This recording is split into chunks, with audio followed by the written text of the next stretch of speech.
Hello everyone, welcome back to the channel. I have officially decided that I'll be dropping a weekly video on SPY every Friday to give you an update of where we stand, because if you have watched my previous videos, I am predicting that we will see a midterm correction somewhere between 10 to 20%, and that should be happening within the next 30 to 90 day time frame. And these highlighted boxes are the midterm years where they show the same exact story. Every time the midterm year starts, we start the year with weakness, then we break into the all-time highs, and then during October, November timeframe, we find a bottom and then we break out towards new highs by Q1 of next year. This has happened in the last four midterm years, and of course in 2022 we were in a bear market, so we didn't break an all-time high in middle of the year, but we still found the bottom during October, November time, and then continued higher, and then again broke an all-time high in Q1 of 2023.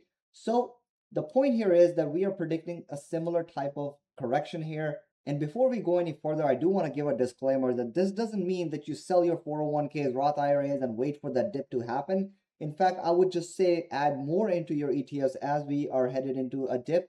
But this is a huge opportunity for stock pickers. And I'll give you an example. The last two times I predicted that S&P 500 was going to correct was during the tariff tantrum of 2025, where we corrected almost 20%, and the next time was about 10% from the highs. And both of these times I found stocks that gave me about 100+% return. And I don't know about you, but the data clearly shows us that stock picking is a very difficult thing, especially when you stretch it out for 10, 20 years. That's why hedge funds only make maybe 15 to 20% a year when you stretch it out for 20 to 30 years.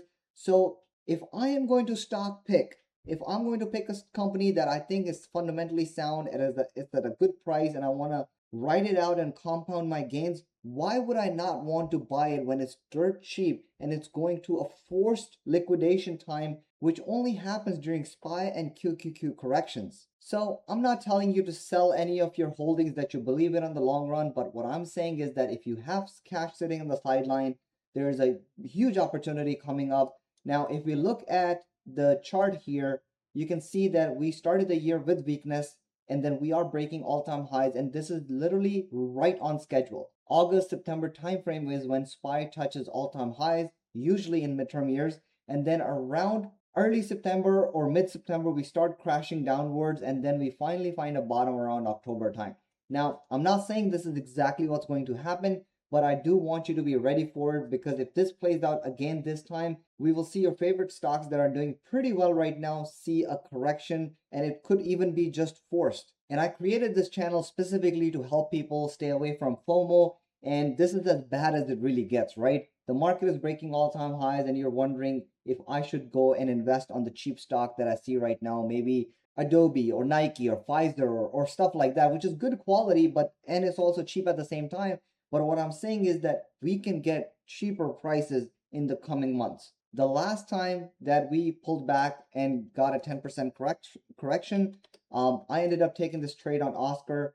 My entry was around $11, and from $11 to our exits, we made over 100% on this trade. And I exited way too early, around $23 to $24. I could have held this through, but I just didn't want to. When you make 100% that fast, within literally it was 1, 2, 3, 4, 5, 6, 7, 8 weeks. 8 weeks, 2-month time frame gives you 100%.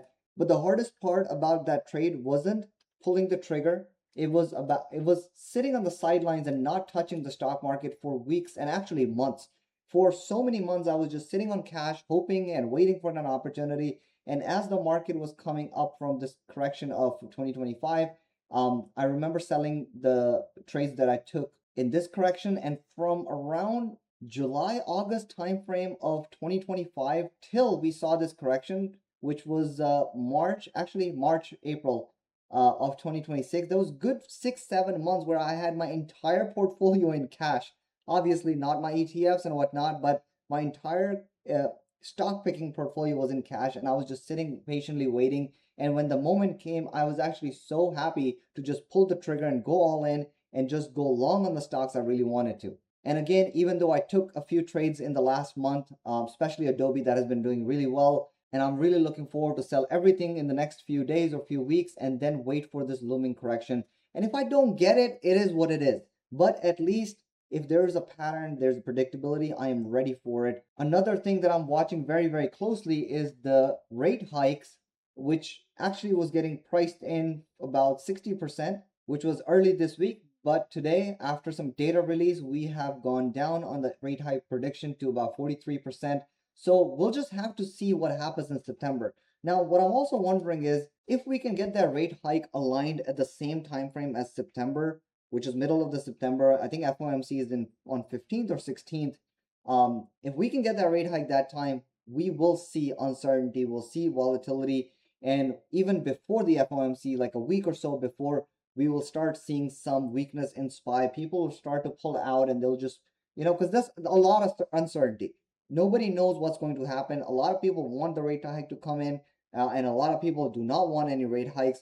But given where we are on inflation, given where we are on job reports, I am really not sure where we land. Now, another issue is that if they don't do the rate hike in September, will they need to do a rate hike right before midterms, which is around December?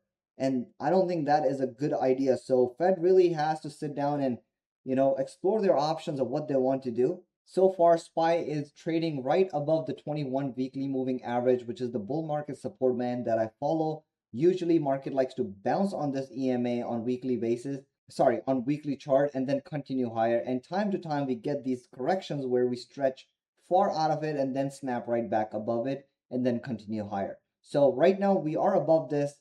We are going to watch this closely as well. Let's see where the weekly closes next Friday. And I think somewhere down the road, we will see a reaction where we come down under it and then retest it and finally flush underneath that EMA. So only time will tell when that happens. But I do want to mention one thing. When SPY breaks out to all-time highs, it doesn't get rejected the same week or the next week. It likes to take a week or 2 or 3 before it comes back down. So most likely we are going to hover around here. We're going to go sideways a little bit and then finally get that correction. And that's only if we get that correction. But as I mentioned, I created this channel to give people the opportunity to find those 80 to 100% winners. And it requires us to follow the broader market. It requires us to put a lot of pieces together to understand where the macro is headed so we can find those pockets of opportunities that nobody has the patience to wait for and nobody has the understanding of which levels to look for. And another thing that I'm doing as I'm watching the SPY chart is I'm also doing my daily research into stocks to see which stock will give me the best risk reward when SPY does correct, and what level do I need to enter and where can I exit. With every risk factor, every fundamental numbers, the picture changes, the variables move. So I have to really take in a lot of things in account, and I will be posting all about it soon on my channel. And so far, I think my favorite candidate is SoFi, which I think if we can get under $13 towards $12 or something, we could see an easy 100% mover. But I'm going to give it a few more weeks, see where the data lies, because rate hikes can affect SoFi in a very negative way. So we'll see when the time comes. But for now, hang in there. Don't get caught up in the FOMO. Do not long stocks for no reason. And lastly, in case we don't get this correction in the next month, 2 or 3 months, this is exactly why you want to have those long-term ETF accounts, long-term retirement accounts, so that even though you're not seeing an opportunity, you can peacefully sit back and enjoy the gains you're getting on the long-term accounts. This gives you the hedge on being wrong. And it also gives you a hedge in case you are timing things wrong. So with that being said, I hope you found value in this video. Please leave a like, subscribe to the channel. I'll catch you on the next one. Thank you so much for watching.